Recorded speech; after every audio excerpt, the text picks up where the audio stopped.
बिस्मिल्लाहिर्रहमानिर्रहीम। अस्सलाम वालेकुम वरहमतुल्लाहि वबरकातु। मेरे भाइयों और मेरी प्यारी बहनों, सूरह फातिहा, सूरह इखलास और सूरह कौसर को पढ़ने पर अल्लाह ताला ने हैरानकुन मौजज़ात रखे हैं। और मौजूदा दौर में जो लोग रिज़्क़ के मामले में हर वक्त परेशान रहते हैं, इसको पढ़ने से अल्लाह पाक रिज़्क़ की परेशानी ख़त्म कर देता है। अल्लाह करीम ने इस सूरत के पढ़ने पर इतनी ज़्यादा बरकत रखी है कि जो कोई भी रिज़्क़ की परेशानी में इन सूरतों को अपने घरों में नमाज की पाबंदी के साथ पढ़ना शुरू कर देता है, अल्लाह पाक उसके घर में रिज़्क़ की परेशानी को तो मुकम्मल तौर पर ख़त्म फरमा देता है। और दूसरा इनाम अल्लाह की जानिब से उस इंसान के लिए दिली तौर पर ऐसा सुकून नसीब होता है जो दुनिया में किसी और शय से नसीब नहीं हो सकता। और ये कितनी बड़ी सादत है इंसान की। मुझे आज भी अच्छी तरह याद है कि 4 साल पहले इस्लामी दुनिया चैनल पर एक बहन का बार बार व्हाट्सएप मैसेज आ रहा था। वो वहाँ अपनी एक ही परेशानी का बार बार जिक्र बताते हुए ये कह रही थी कि मेरे ख़ाविंद सऊदी में एक कंपनी के साथ काम करते थे। उस वक्त घर के हालात बहुत ही अच्छे थे। आप जानते हैं कि जब इंसान के हालात अच्छे हों तो उसका फ़र्क घर के माहौल पर भी पड़ता है। बच्चे अच्छे स्कूलों में पढ़ते हैं, उनका खाना पीना लाइफ स्टाइल सबसे अच्छा होता है। फिर उन्हीं दिनों कुछ ऐसा हुआ कि अचानक सऊदी में वो कंपनी बंद हो गई और खाविंद वापस आ गए। जैसे ही वो वापस आए तो 1 साल तक वो काफ़ी कंपनियों में काम काज के लिए अप्लाई करते रहे, मगर किसी ने ऐसा रिस्क बांध रखा था कि फिर दूर दूर तक उम्मीद नज़र ही नहीं आ रही थी कि उनको नौकरी मिले। मारे मारे फिरते रहे। आप खुद ही अंदाज़ा लगा लें कि अच्छे हालात से जब अचानक हालात तब्दील होना शुरू हो जाए तो उस वक्त क्या नौबत आती है। कुछ जमा पूंजी थी वो भी 1 साल में ख़त्म हो गई। स्कूल की फीसें काफ़ी ज़्यादा थी, अब कर्ज भी ज़्यादा चढ़ गया है। समझ नहीं आ रही थी कि क्या हो गया। किसी की ऐसी नज़र लगी कि एकदम से हालात ही बदल गए। अपनी गाड़ियों में जाते घूमते अब हालात ऐसे तब्दील हो गए कि गाड़ियाँ भी बेच डाली। किसी ने खाविंद को मशवरा दिया था कि रिफ्रेशमेंट का बिजनेस शुरू कर दो, कुछ ना कुछ तो हर रोज़ाना की बुनियाद पर आता ही रहेगा, जिससे घर का खर्चा निकलता रहेगा, वरना जो तुम्हारे पास जमा पूंजी है ये तो सारी ख़त्म हो जाएगी। फिर लोगों से कर्ज लेते रहना और तुम्हारी नस्लें भी कर्ज देती रहेंगी। ये उस बंदे की बात मेरे खाविंद के दिल पर लगी।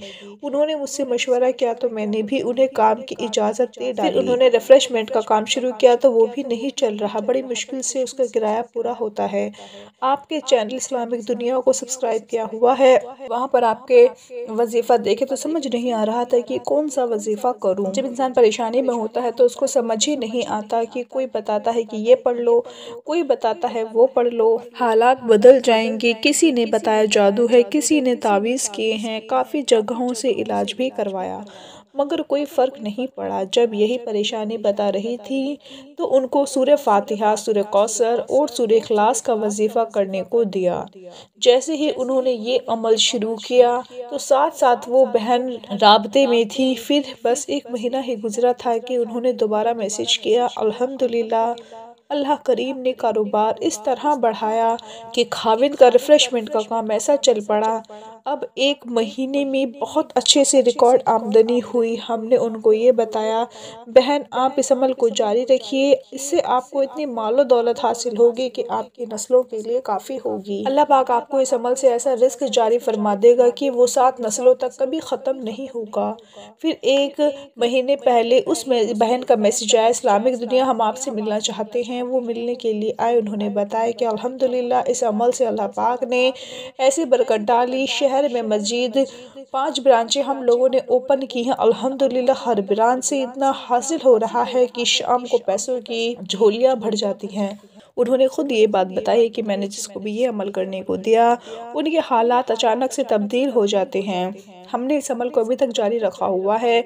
इस अमल ही की वजह से हम पर सारा कर्जा भी ख़त्म हो गया और अब पहले से बहुत अच्छे हालात में ज़िंदगी बसर कर रहे हैं। इस्लामिक दुनिया के प्यारे दोस्तों, वो वजीफ़ा हर कोई परेशान बहन भाई बेटी कर सकते हैं। वो वजीफ़ा करना इस तरह से है कि सबसे पहले तो आप अपने घर में नमाज की 100% पाबंदी कर लें, नमाज के आदी बन जाए। घर में कोई फ़र्द ऐसा ना हो जो नमाज ना पढ़ता हो, क्योंकि नमाज نماز فرض ہے۔ اگر ساری رات آپ تہجد پڑھ لیں تو صبح اگر نماز فجر آپ سے رہ جاتی ہے تو ساری رات آپ کی ذکر میں گزری ہو تو اس کا کوئی فائدہ نہیں۔ نماز کی پابندی اپنے اوپر لازم کر لیں، پھر ہر نماز میں 10 بار سورہ فاتحہ، 10 بار سورہ اخلاص اور 10 بار سورہ کوثر پڑھیں۔ یہ عمل آپ کو 40 دن تک تو ضرور جاری رکھنا ہے۔ انشاءاللہ جس دن آپ یہ عمل شروع کریں گے آپ خود ہی دیکھیں گے کہ آپ کا ہر آنے والا دن گزرے ہوئے دن سے مزید بہتر ہوتا جائے گا۔ آپ کے حالات بہت تیزی کے ساتھ بدلیں گے۔ آپ کے حالات جتنا مرضی خراب ہوں، آپ پر جتنا مرضی قرض ہو، یا یہ وظیفہ شروع کرتے ہی اللہ آپ کے حالات بدلنا شروع کر دے گا۔ عمل کرتے وقت آپ نے یہ نہیں سوچنا کہ ہم تو گنہگار بہت زیادہ ہیں، معلوم نہیں ہماری دعائیں وظائف قبول ہوں یا نہ بھی ہوں۔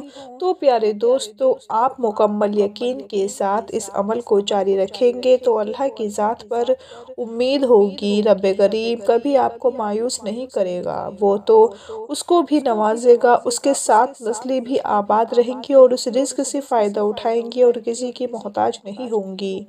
اپنے اللہ کریم کی محبت کا یہ واقعہ بھی سن لیں۔ آپ اللہ سے مانگتے وقت اپنے گناہوں کو مت دیکھا کریں کہ میں تو بہت گناہ گار ہوں، مجھ سے بہت گناہ ہوئے ہیں، وہ تو غفور الرحیم ذات ہے۔ آج آپ توبہ کر لیں، اپنے اللہ کو منا لیں، اس سے صلح کر لیں، وہ بھی جلد مان جاتا ہے۔ اپنا بہت سارا خیال رکھیں، اپنے دعاؤں میں یاد رکھیں، 5 وقت نماز پڑھیں۔ اللہ حافظ۔